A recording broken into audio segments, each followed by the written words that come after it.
ધોરણ 7 વિષય સામાજિક વિજ્ઞાન પ્રકરણ 2 દિલ્હી સલ્તનત. આજે આપણે સામાજિક વિજ્ઞાનમાં દિલ્હી સલ્તનત વિશે ભણીશું.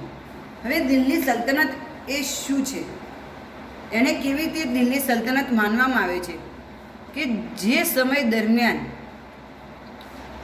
દિલ્હી ઉપર રાજ્ય કરવા શાસકો હતા, એ શાસક સુલતાનો હતા. એ સુલતાનોના શાસનકાળને દિલ્હી સલ્તનત કહેવામાં આવે છે. તો આપણે એવો પાઠ જોઈએ કે દિલ્હી સલ્તનત ઉપર, દિલ્હી ઉપર કયા કયા મુઘલ બાદશાહો આવ્યા અને એમણે દિલ્હી પર રાજ કર્યું. તો પ્રાચીન કાળથી દિલ્હી ભારતીય રાજનીતિનું કેન્દ્ર બન્યું છે. પ્રાચીન કાળથી એટલે કે વર્ષોથી દિલ્હી ભારતીય રાજનીતિ માટેનું કેન્દ્ર છે. 12મી સદીમાં તોમર અને ચૌહાણ રાજપૂતોના સમયમાં દિલ્હી વેપાર વાણિજ્યનું એક મહત્ત્વનું કેન્દ્ર હતું.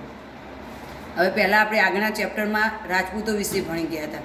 તો એ 12મી સદીમાં તોમર અને ચૌહાણ રાજપૂતોના સમયમાં દિલ્હી વેપાર વાણિજ્ય માટેનું એક મહત્ત્વનું કેન્દ્ર ગણવામાં આવતું હતું. 13મી સદીની શરૂઆતમાં દિલ્હી સલ્તનતની સ્થાપના થઈ. 13મી સદીની શરૂઆત થઈ ત્યારે દિલ્હીની સલ્તનતની સ્થાપના થઈ. ઈસવીસન 1206થી ઈસવીસન 1526 દરમિયાન ઉત્તર ભારતના વિશાળ વિસ્તાર ઉપર શાસન કરનાર શાસકોને સુલતાન અને શાસનકાળને દિલ્હી સલ્તનત તરીકે ઓળખવામાં આવે છે. હવે સુલતાન શાસકો કોને કહે છે અને શાસનકાળ કોને કહેવામાં આવે છે? તો ઈસવીસન 1206થી ઈસવીસન 1526 દરમિયાન ઉત્તર ભારતના વિશાળ વિસ્તાર ઉપર જે શાસન કરનાર છે એને શાસકો, અને શાસકોએ કયા સમય દરમિયાન શાસન કર્યું છે તે શાસનકાળને દિલ્હી સલ્તનત તરીકે ઓળખવામાં આવે છે. આ શાસકો મૂળભૂત રીતે તુર્ક અને અફઘાનના મૂળના વતની હતા. આ શાસકો ક્યાંના હતા? તુર્ક અને અફઘાનના હતા. આ 125 વર્ષ દરમિયાન દિલ્હી સલ્તનતમાં કુલ 5 વંશોએ સત્તા ભોગવી, જેમાં ગુલામ વંશ, ખિલજી વંશ, તુગલુક વંશ, સૈયદ વંશ અને લોધી વંશનો સમાવેશ થાય છે. આ જે સુલતાનો હતા એમણે 350 વર્ષ દિલ્હી ઉપર સત્તા ભોગવી. દિલ્હી પર સત્તા ભોગવી 300 વર્ષ સુધી, પણ એમાં 5 વંશો હતા. 5 વંશોએ સત્તા ભોગવી. કયા કયા વંશ છે? ગુલામ વંશ, ખિલજી વંશ, તુગલુક વંશ, સૈયદ વંશ અને લોધી વંશ. દિલ્હી સલ્તનતની સાથે સાથે આપણે આ પાઠમાં વિજયનગર અને બહમની સામ્રાજ્યનો પણ અભ્યાસ કરવાનો છે. તો હવે જોઈએ આપણે દિલ્હી સલ્તનતના શાસકો. તો સૌથી પહેલાં આવે છે ગુલામ વંશ. ગુલામ વંશની સ્થાપના 1206થી 1290 સુધીની હતી. હવે આ ગુલામ વંશની સ્થાપના કેવી રીતે કરવામાં આવી, કોણે કરી, એ આપણે આ ટોપિકમાં જોવાનું છે. ઈસવીસન 1192માં તરાઈના બીજા વિશ્વયુદ્ધમાં શાહબુદ્દીન ગોરીએ પૃથ્વીરાજ ચૌહાણની સામે નિર્ણાયક વિજય મેળવી દિલ્હીમાં સલ્તનતના સત્તાનો પાયો નાખ્યો હતો. આપણે આગળના ચેપ્ટરમાં જોઈ ગયા હતા કે શાહબુદ્દીન ગોરી અને પૃથ્વીરાજ વચ્ચે યુદ્ધ થાય છે, જેમાં પૃથ્વીરાજની હાર થાય છે અને શાહબુદ્દીનની જીત થાય છે. એટલે શાહબુદ્દીન ગોરીએ 1192માં તરાઈના યુદ્ધમાં પૃથ્વીરાજ ચૌહાણને હાર આપે છે અને દિલ્હીની સલ્તનતમાં પાયો નાખે છે. ત્યારબાદ આવે છે મોહમ્મદ ઘોરીના ગુલામ. મોહમ્મદ ઘોરીનો ગુલામ કુતુબુદ્દીન ઐબક મામલુક વંશનો હતો. મોહમ્મદ ઘોરીનો ગુલામ કોણ હતો? કુતુબુદ્દીન ઐબક મામલુક વંશનો હતો. માત્ર 5 વર્ષના તેના શાસનકાળમાં જ તેને સલ્તનત સત્તાને જાળવી રાખવાનો પ્રયત્ન કર્યો. હવે તેને શું કર્યું ગુલામ કુતુબુદ્દીન ઐબકે? કે તેને માત્ર 5 વર્ષ સુધી તેનું જે શાસનકાળની સત્તા હતી સત્તાને જાળવી રાખવા પ્રયત્ન કર્યો. હવે ઈસવીસન 1210માં તે પોલો રમતા ઘોડા પરથી પડી જવાના કારણે તેનું મૃત્યુ થયું. હવે તે કુતુબુદ્દીન ઐબકે કેવું થયું કે 1210માં એ પોલોનો રમત રમી રહ્યો હતો અને ત્યાંથી ઘોડા પરથી પડી જતા તેનું મૃત્યુ થયું. હવે કુતુબુદ્દીન ઐબકના અવસાન બાદ તેનો ગુલામ અને જમાઈ ઇલ્તુમિશ ગાદી આવ્યો. કુતુબુદ્દીન ઐબક તો મૃત્યુ પામ્યો, પણ એનો ગુલામ પણ હતો અને તેનો જમાઈ પણ હતો. કોણ છે? ઇલ્તુમિશ.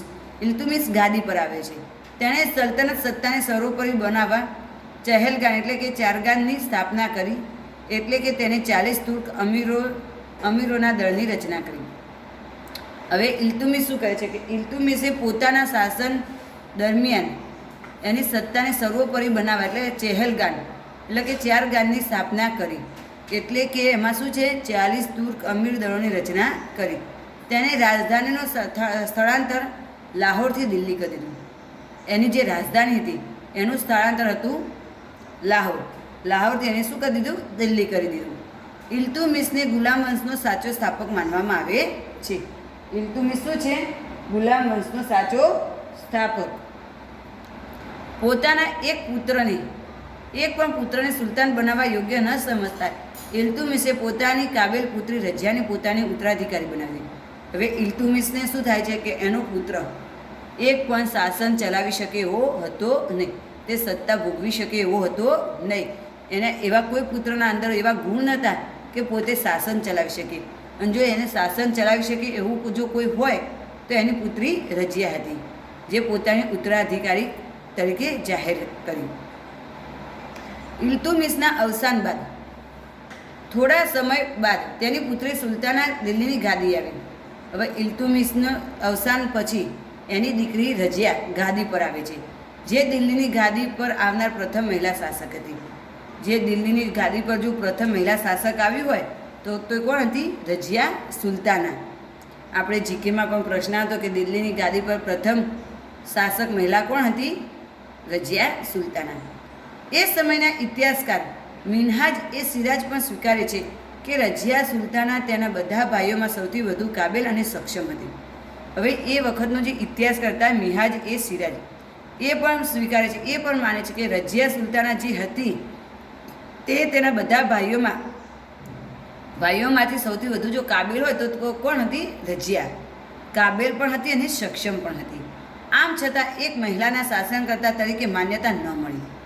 આમ છતાં આટલી કાબેલ હતી, સક્ષમ હતી, તેમ છતાંય એક મહિલા શાસન કરે છે એ માટે લોકોએ એને સ્વીકારી નહીં.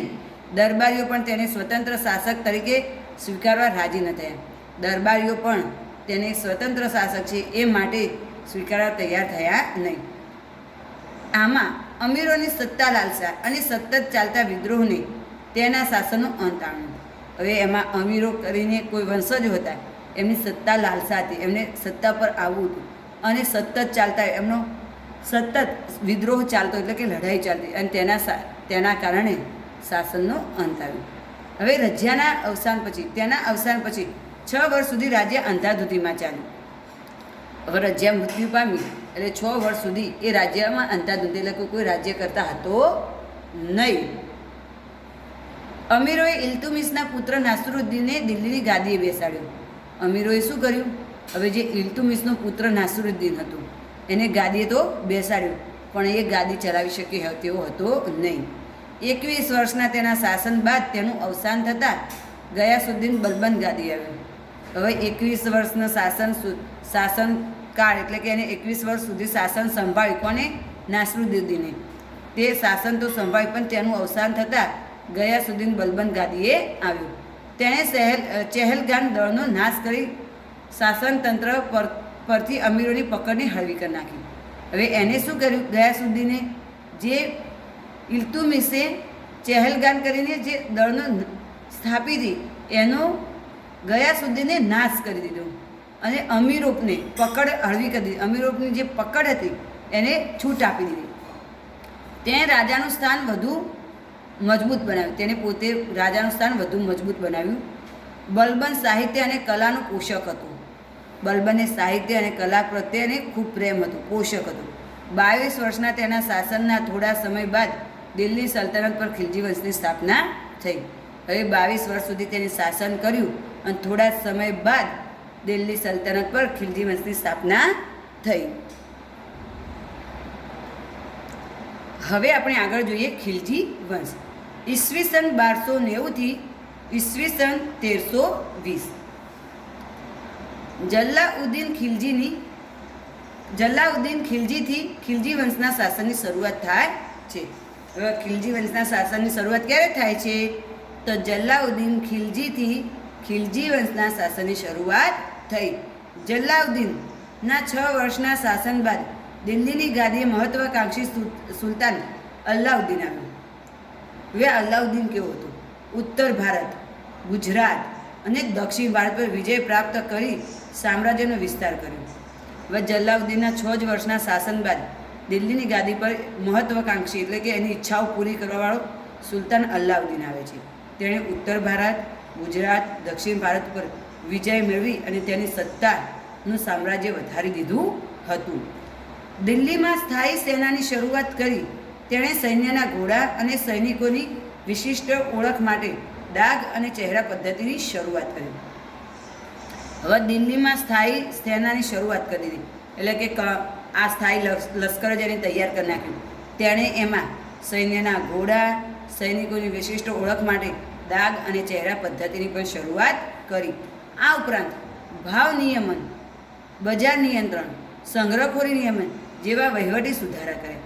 હવે કે જે લોકો ભાવ માટે ભાવ નિયમન કર્યું, બજારોને નિયંત્રણ કર્યું અને સંગ્રહખોરી કરતા હોય એ માટે પણ થોડા ઘણા નિયમો બનાવી અને વહીવટ સુધારા કરી રહ્યા. વહીવટ માટે સુધારા કર્યા. હવે એવું કહેવાય કે સુલતાન અલ્લાઉદ્દીન વહીવટ માટેના કયા કયા સુધારા કર્યા? તો ભાવ નિયમન, બજાર નિયંત્રણ અને સંગ્રહખોરી નિયમન. અલ્લાઉદ્દીન ખિલજીના અવસાન બાદ રાજ્યમાં અંધાધૂંધીનું વાતાવરણ રહ્યું. હવે અલ્લાઉદ્દીન ખિલજીનું મૃત્યુ થયું, પાછું વાતાવરણ રાજ્યનું અંધાધૂંધ એટલે કે કોઈ રાજ્ય કરવાવાળું હતું નહીં. જેને જે ફાવે તે કરે એવું થઈ ગયું. પણ ખિલજી રાજવંશનો અંત આણી દિલ્હીની ગાદીએ તુગલુક શાસનની શરૂઆત કરનાર ગયાસુદ્દીન તુગલુક આવ્યું. હવે આ ખિલજી રાજ્યવંશનો અંત આણી એટલે ખિલજી વંશનો અંત આવી ગયો અને હવે દિલ્હીની ગાદી પર તુગલુક શાસનની શરૂઆત થાય છે.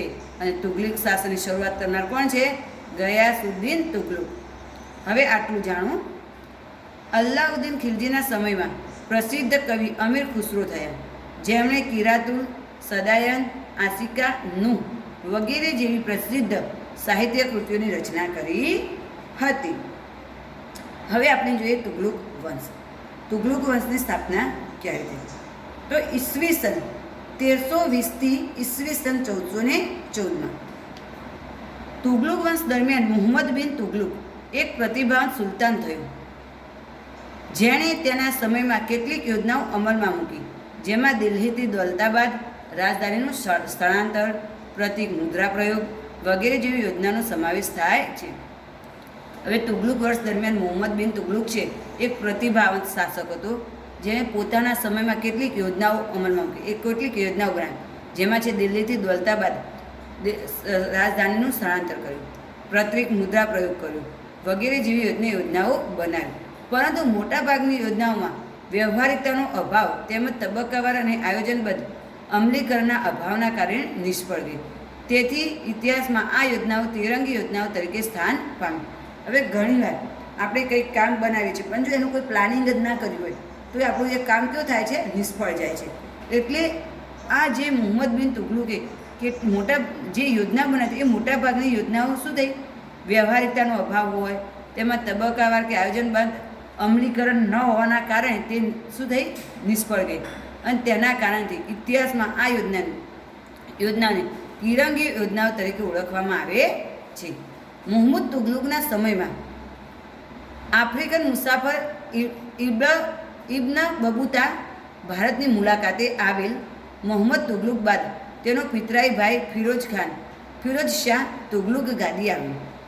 હવે મુહમ્મદ તુગલુકના સમયમાં એક આફ્રિકન મુસાફર આવે છે, એનું નામ છે ઇબ્ન બતુતા. ભારતની મુલાકાતે આવેલ મુહમ્મદ તુગલુક બાદ તેનો પિતરાઈ ભાઈ ફિરોઝ શાહ તુગલુક ગાદી આવે છે. ફિરોઝ શાહ તુગલુકના અવસાન બાદ તૈમૂર લંગે દિલ્હી પર આક્રમણ કર્યું. હવે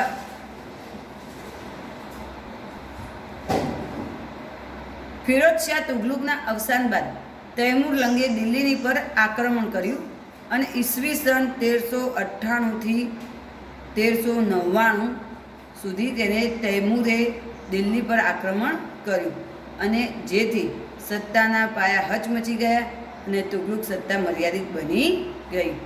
હવે આવે છે સૈયદ વંશ. ઈસવીસન 1414 ઈસવીસન 1415 અને લોદી વંશ છે ઈસવીસન 1451 ઈસવીસન 1526.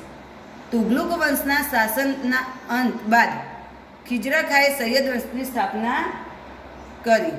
સૈયદ વંશ બાદ બહલોલ લોદીએ લોદી વંશની સ્થાપના કરી. હવે તુગલુક વંશના શાસન બાદ ખિજરા ખાએ સૈયદ વંશની સ્થાપના કરી અને બાહોલ લોદીએ લોદી વંશની સ્થાપના કરી.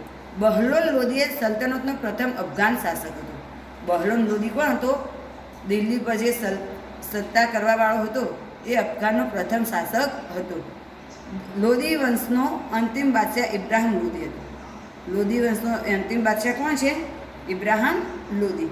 ઈસવીસન 1526માં બાબર સામે પાણીપતના પ્રથમ યુદ્ધમાં તેનો પરાજય થયો અને સુલતાન યુગનો અંત આવ્યો અને મુઘલ શાસનની શરૂઆત થઈ. એ 1526માં બાબર સામે પાણીપતના પ્રથમ યુદ્ધમાં જ તેનું યુદ્ધમાં પરાજય થયો અને સલ્તનત યુગનો અંત આવી અને હવે આવે છે મુઘલ શાસનની શરૂઆત. હવે આપણે જોઈએ કે જે આ 5 વંશ જોયા, ગુલામ વંશ, પછી બીજો કયો જોઈએ આપણે? ખિલજી વંશ, તુગલુક વંશ, સૈયદ વંશ અને લોદી વંશ. આ વંશોજોના સમય દરમિયાન તેની રાજ્ય વ્યવસ્થા કેવી હતી તે. તો ઈસવીસન 13મી સદીમાં સ્થપાયેલ દિલ્હી સલ્તનતમાં ભારતમાં રાજ્ય શાસન વ્યવસ્થાની દ્રષ્ટિએ વિશિષ્ટ હતી. હવે 13મી સદીમાં સ્થપાયેલ જે દિલ્હી સલ્તનત ભારતમાં જે રાજ્ય સ્થપાઈ હતી તેની શાસન વ્યવસ્થાની દ્રષ્ટિએ વિશિષ્ટ હતું. દિલ્હી સલ્તનતના શાસનના કેન્દ્રમાં સુલતાન હતા. હવે દિલ્હીના સલ્તનતના જે શાસન કરતા એ કોણ હતા? સુલતાન હતા. સુલતાનની સત્તા સર્વોપરી ગણાતી. સુલતાનની સત્તા કેવી હતી? સર્વોપરી. જે સર્વોચ્ચ સેનાપતિ, કારોબારીનો સર્વોચ્ચ વડો અને સર્વોપરી ન્યાયાધીશ પણ હતું. આ સુલતાનની સત્તા જે સર્વોપરી ગણાતી, જેમાં જે સર્વોચ્ચ સેનાપતિ હોય, કારોબારી પણ સર્વોચ્ચ વડો અને સર્વોપરી ન્યાયાધીશ પણ હતું. સુલતાનને મદદ કરવા માટે એક મંત્રીમંડળ હતું. જે સુલતાન છે કે રાજા બન્યો છે એટલે કે સુલતાન બને છે એને મદદ કરવા મંત્રીમંડળ બનાવવામાં આવ્યું હતું.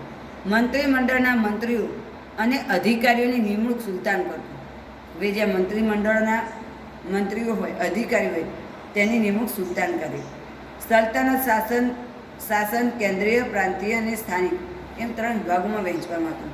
આ જે સલ્તનત શાસન છે એને 3 ભાગમાં વહેંચવામાં આવ્યું. કયું? પ્રાંતિક, કેન્દ્રીય, પ્રાંતિક અને સ્થાનિક.